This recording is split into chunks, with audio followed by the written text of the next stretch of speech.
Linda familia na marafiki dhidi ya magonjwa.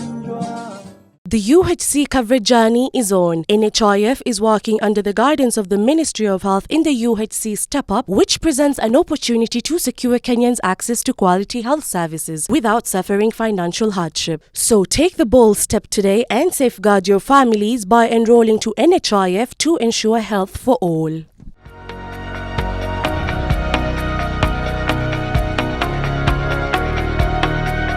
Universal health coverage is an initiative by the government to ensure equitable access to quality healthcare to all Kenyans countrywide by the year 2022. The achievement of universal health coverage is a personal priority of mine and my administration. Indeed, it is one of the pillars of my administration's social economic development plan, which we have dubbed the Big Four Agenda. It was launched in 2018, and despite a few challenges, the journey has had significant impact on majority of Kenyans who before the initiative were just a disease away from poverty. Many families on the African continent resort to selling off family assets in order to pay for medical care for their loved ones.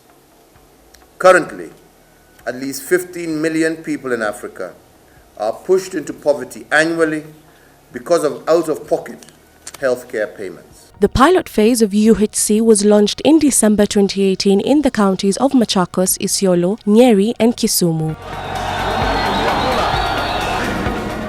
Despite the limited coverage then, the impact has been felt countrywide. Just like Samuel Mutumi, a resident of Mwingi, the card came through for his family after his wife was diagnosed with kidney disease and diabetes. Umri yangu sasa ni miaka 80. Wakati sasa bibi yangu inaonekana yako na ugonjwa wa figo, inaharibiwa ni sukari. Maisha ilibadilika sababu ilikuwa nimesha retire na sikuwa na pesa. Na kwenda Kitui, wakati huo nilikuwa naenda na 2,000. He says had it not been for the program, his wife would have been no more. Wakati bibi sasa nikaona bibi ni mgonjwa, niliona ni mzuri niingie katika NHIF. Kaambiwa tunaweza kwenda hospitali yeyote na tunaweza tibiwa. Mabadiliko yalikuwa mzuri sana. Sababu hiyo pesa ni mingi. Sababu ni 9,500 na sina, na ni kwa wiki ni mara 2. Mama kusafiri. NHIF ilinisaidia sana. Kama singekuwa naye, hivi angebariki. Mimi nashukuru kwa sababu serikali ilisaidia na singekuwa na kitu ya kuuza. Sababu serikali imeingiza pesa milioni, zaidi ya milioni 1 ikanilipia. The experience by some of the beneficiaries demonstrate the financial relief that came with lifting of the burden of paying healthcare out of pocket. Just like for Karisa Onyango's case, where the intervention came at the nick of time. Sasa tuliambiwa tuende tu kwa NHIF, kila kitu iko na hatalipiwa bili na serikali. Ago ile kama ni mdungne Nyasaye karibu nitie jarit. No maya ngama nyalurita to podji oganda nitie mapodi nyalurita. Ninawaambia wale wenye wako nyumbani watu wakate kadi ya NHIF, jua inasaidia sana, ilitusaidia. It is the services and the benefits.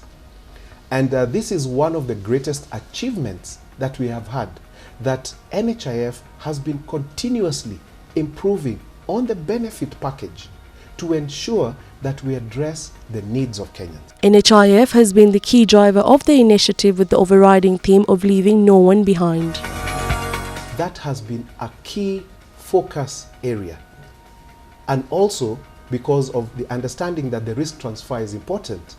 When you look back to even 2014, the first attempts of ensuring that those who cannot pay are identified and supported through the health insurance subsidy program.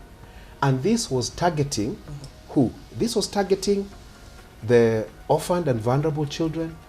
It was targeting the elderly and severely disabled. In our previous term, we have increased health facilities from 9,000 in 2013 to 11,000 in 2017.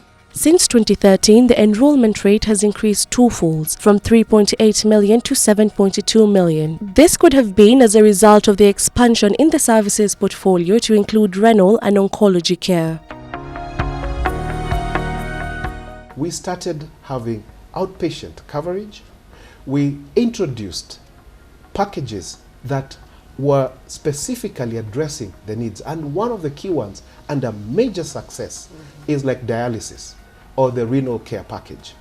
And you have seen it has saved many lives from then to now. I am the president of the Renal Patient Society of Kenya, a kidney patient living with a kidney transplant since the year 2015. NHIF has been a very great support for me and all other people who find themselves in the unfortunate circumstances of suffering kidney disease.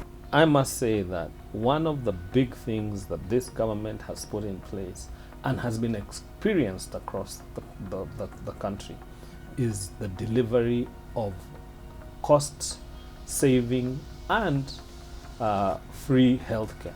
And as Kenya strives to attain universal health coverage, which is a key health target in the Sustainable Development Goals, the Ministry of Health remains confident that the government's health agenda of providing equitable and affordable healthcare for all Kenyans is on course, and that Kenyans will soon be able to access their right of healthcare, which is enshrined in the Constitution rollout. And therefore, the introduction, the inputting of the National Health Insurance Fund comes in to answer that last question of the issue of affordability.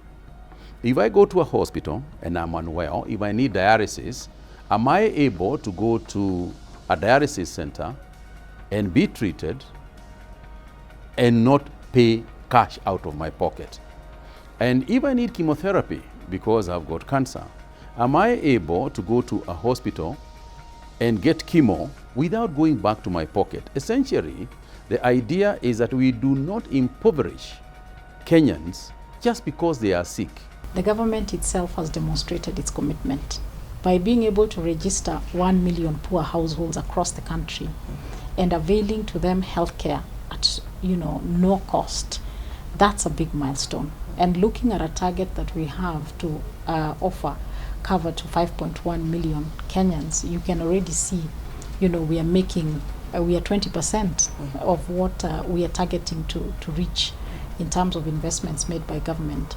And so the big culmination will be that those 1 million households can be able to walk into a facility and get treated.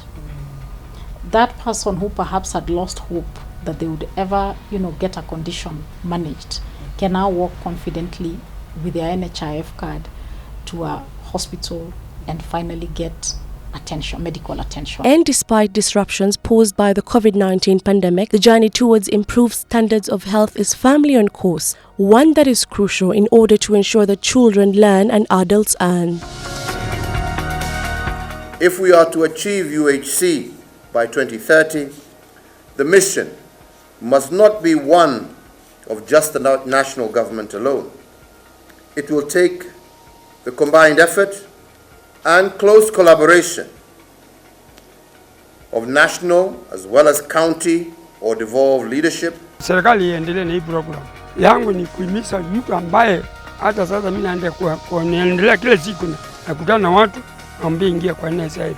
Itakusaidia. Sasa tumefurahi na tumeshukuru sana. Linda familia na marafiki dhidi ya magonjwa.